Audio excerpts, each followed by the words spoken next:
desde Vergara y para todo el mundo. Una radio con propósito. Una radio con visión. Una radio para todos. El Libertador, 1210 AM.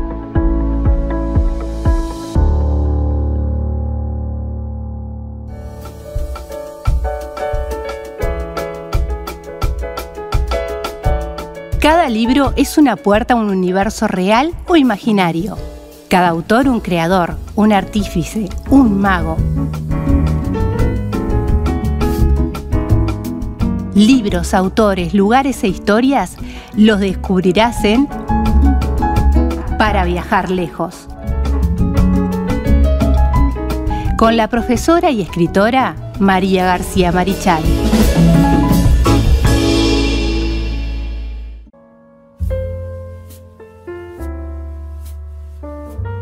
Continuamos con Punto de Partida aquí por la 1210 AM Radio El Libertador desde Vergara para el mundo a través del www.libertador.com.uy. Como todos los martes, columna de literatura para viajar lejos.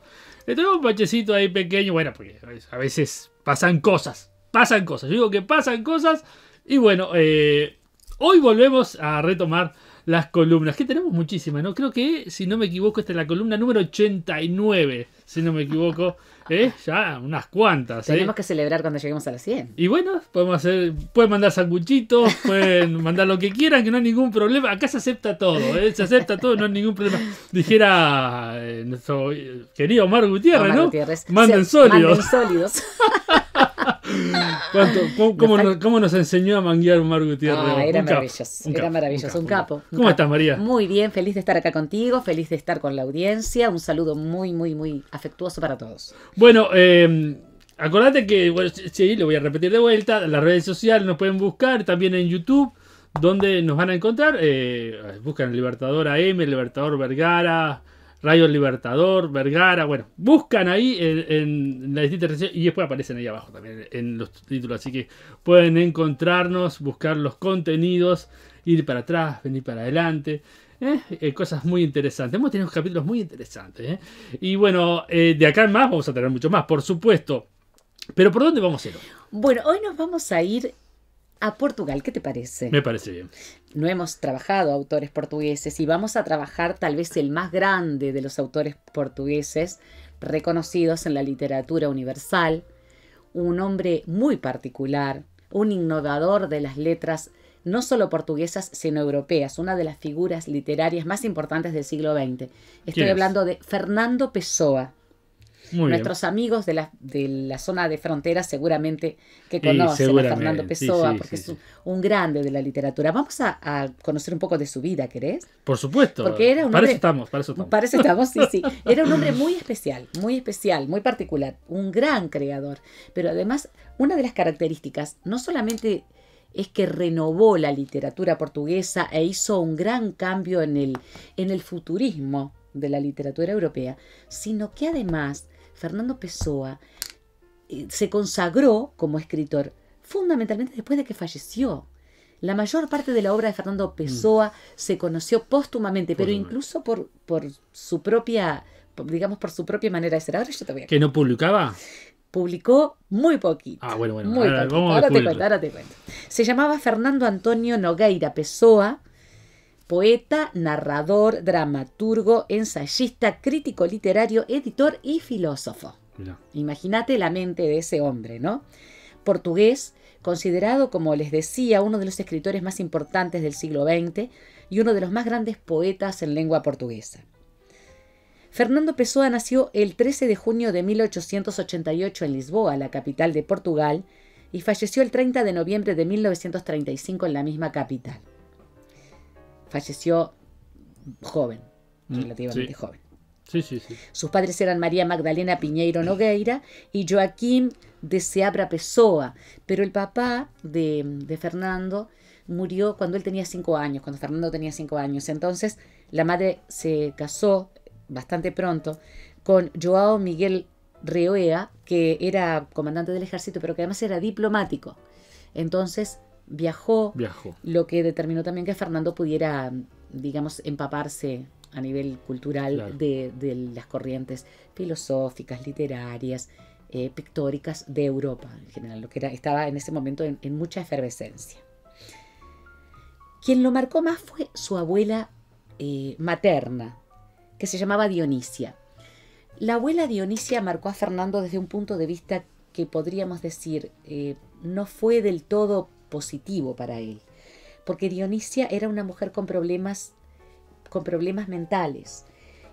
Se decía en aquel tiempo que tenía locura rotativa. La locura rotativa vendría a ser, tengo entendido, yo soy absolutamente lega en la materia, lo que hoy podríamos llamar bipolaridad.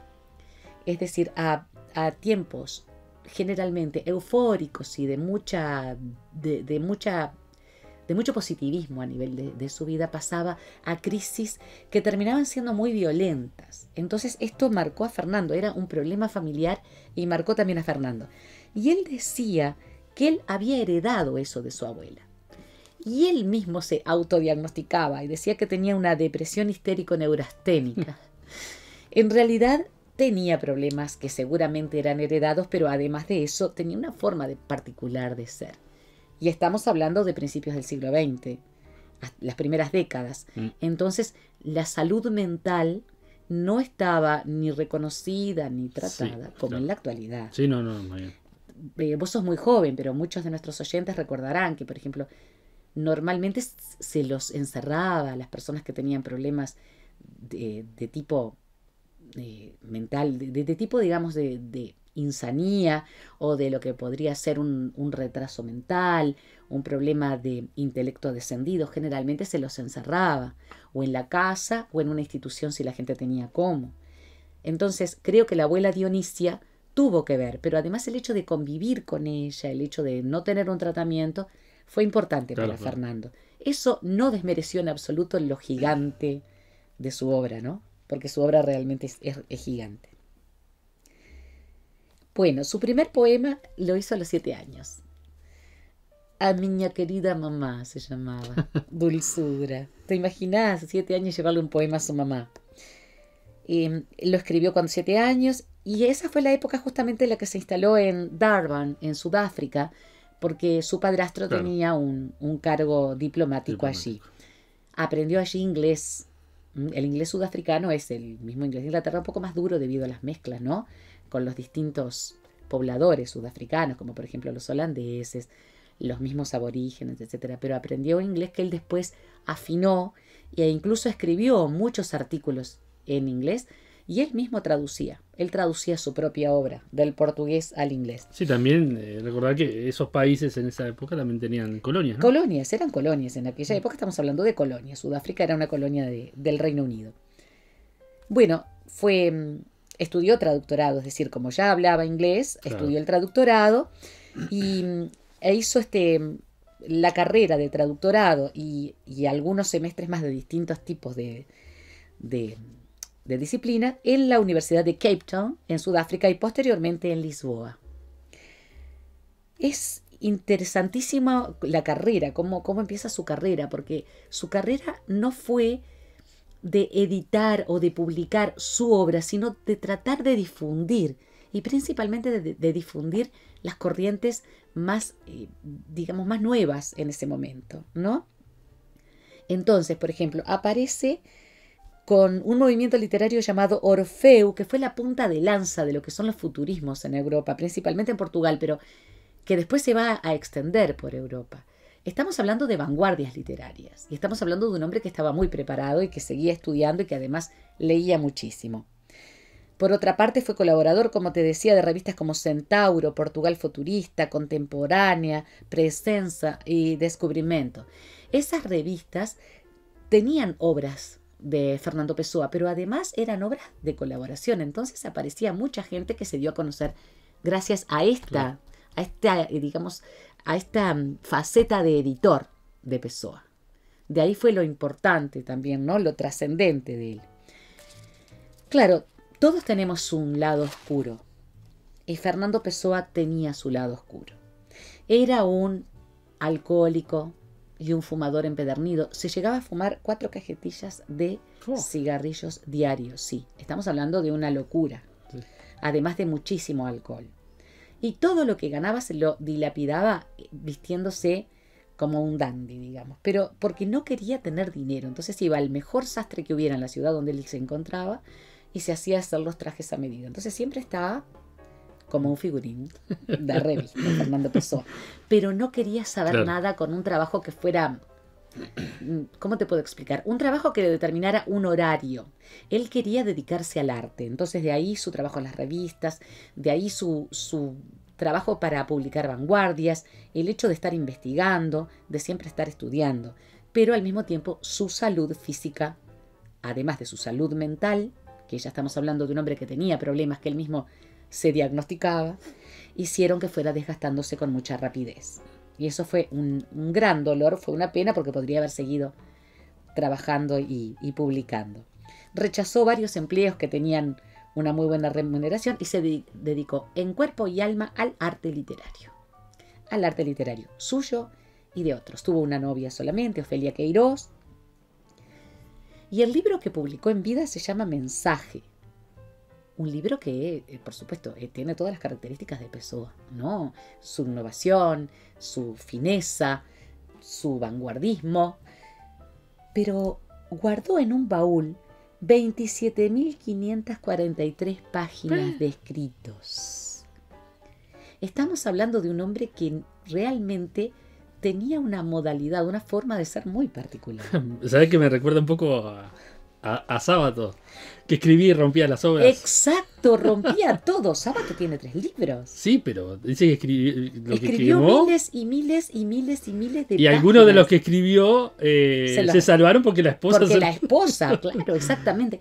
Bueno, imagínate vos este hombre, sí, si hubiera decidido quemar, estamos hablando de 27.543 páginas de Fernando Pessoa, con toda la grandeza, ¿no? Tenemos muchos de esos ejemplos. ¿Te acordás de Emily Dickinson? Aquí estamos hablando de una mujer en una época especial que guardó miles y miles y miles de poemas, extractos y reflexiones. Acá estamos hablando de un filósofo que incluso guardó en ese baúl, que era un baúl de madera, y me imagino el tamaño que tendría para tener 27.543 páginas escritas. Guardó toda esa obra allí. La mayor parte de la obra de Fernando Pessoa aparece primero con heterónimos, es decir, estamos hablando que no tenían su nombre. Afortunadamente se sabían que eran suyas, ¿no? Claro. Ahora vamos a hablar de eso justamente. Y la mayor parte póstumas. Es decir, que era una persona muy particular. El grandioso Fernando Pessoa. Un año antes de morir, sí, publicó parte de una obra poética. Parte de la obra poética suya, pero una parte nada más. Y los poemas y los escritos filosóficos y los ensayos aparecen con el nombre de Fernando Pessoa, Álvaro de Campos, Alberto Caeiro, Caeiro escribió poemas. Estamos hablando de Fernando Pessoa, pero Caeiro era su fase poética. Ricardo Reis, que era autor de odas, mensajes y poemas dramáticos y poesías inéditas. Todos estos heterónimos van a estar compendiados en 8 grandes volúmenes de obras, que son, por supuesto, póstumos, salvo Mensaje y alguna parte de su obra poética. Obras completas es justamente lo que más se conoce de Fernando Pessoa, lo que más ha sido difundido, las obras completas de Fernando Pessoa, que aparecen en esta enormidad de trabajo, y que de alguna forma quienes lo han estudiado y quienes aman a Fernando Pessoa tratan de tenerlos, nuevos, usados, ya leídos, libros leídos, ¿no? Los libros no son usados, son leídos. Son leídos. Leídos. Libros nuevos y libros leídos. Entonces, es una obra monumental. Estamos hablando de muchísimo de Fernando Pessoa. En 1982, fíjate que él murió en 1935, se publicó el libro del desasosiego, que Pessoa empezó a escribir en 1912. Eso yo no lo he leído. Me encantaría por el título. Me encantaría leer el libro de desasosiego. Si alguno de nuestros oyentes sabe dónde puedo encontrarlo, avísenme, por favor. La última frase que escribió, la escribió en inglés. ¿Escribió en portugués, él? Sí, escribió en portugués, pero además él traducía al inglés. Él mismo hacía la traducción, ¿no? Él mismo hacía la traducción porque era un erudito en inglés, es decir, había hecho la carrera de traductorado, pero además era un erudito porque como había vivido además en Sudáfrica, él se manejaba con el inglés. I know not what tomorrow will bring. No sé lo que me traerá el mañana, no sé lo que me deparará el mañana, o lo que el mañana me pueda traer. Esa fue la última frase que escribió. Y falleció, poco tiempo después. Falleció de cirrosis hepática, lógicamente, por su alcoholismo. Y fue un hombre, quienes lo conocieron y escribieron sobre él, dice que era distante, inaccesible. Vivía o encerrado. Y bueno, lo ves en las horas que tenías escondidas, ¿no? Por supuesto, como que él mismo trataba de vivir en su mundo interior y nada más. Se dedicó al arte en cuerpo y alma, este grandioso escritor. Y de esas horas, perdón que te corte. No, por favor. En esas horas póstumas, ¿qué fue lo que más escribió? ¿Poesía, novela? Él tenía muchísima poesía, pero además en lo póstumo aparece la dramaturgia, aparecen los ensayos filosóficos y los ensayos literarios. Eso está bueno. Y odas. Estamos hablando de un hombre que realmente con un intelecto prodigioso, ¿no? Date cuenta que de escribir, la poesía era lo que más le gustaba, pero incursionó en todo, porque las letras para él eran fundamentales, era el pan de cada día, era como el agua, no podía vivir sin escribir, Fernando Pessoa. Claro. Así que imagínate todo lo que hay para leer de este grandioso, ¿no? Además, tenía una forma muy innovadora de escribir. ¿Me permitís que Sí, por supuesto. Poema en línea recta. No olvidemos que esto es una traducción del portugués. Sí. Nunca he conocido a nadie a quien le hubiesen molido a palos. Todos mis conocidos han sido campeones en todo. Y yo, tantas veces despreciable, tantas veces inmundo, tantas veces vil. Yo, tantas veces irrefutablemente parásito, imperdonablemente sucio. Yo, que tantas veces no he tenido paciencia para bañarme, y que tantas veces he sido ridículo, absurdo, que he tropezado públicamente en las alfombras de las ceremonias, que he sido grotesco, mezquino, sumiso y arrogante, que he sufrido ofensas y me he callado, que cuando no me he callado he sido más ridículo todavía, yo que les he parecido cómico a las camareras de hotel, yo que he advertido guiños entre los mozos de carga, yo que he hecho canalladas financieras y he pedido prestado sin pagar, yo que a la hora de las bofetadas me agaché fuera del alcance de las bofetadas. Yo que he sufrido la angustia de las pequeñas cosas ridículas. Me doy cuenta de que no tengo en esto en todo el mundo. Que no tengo par en esto en todo el mundo. Toda la gente que conozco que habla conmigo nunca hizo nada ridículo, nunca sufrió una afrenta, nunca fue sino príncipe, todos ellos príncipes en la vida. Ojalá pudiese oír la voz humana de alguien que confesara no un pecado sino una infamia, que contaran no una violencia sino una cobardía. No, son todos el ideal. Si los oigo y me hablan, ¿quién hay en este ancho mundo que me confiese que ha sido vil alguna vez? Oh, príncipes, hermanos míos. Leches, estoy harto de semidioses. ¿Dónde hay gente en el mundo? ¿Seré yo el único ser vil y equivocado de la tierra?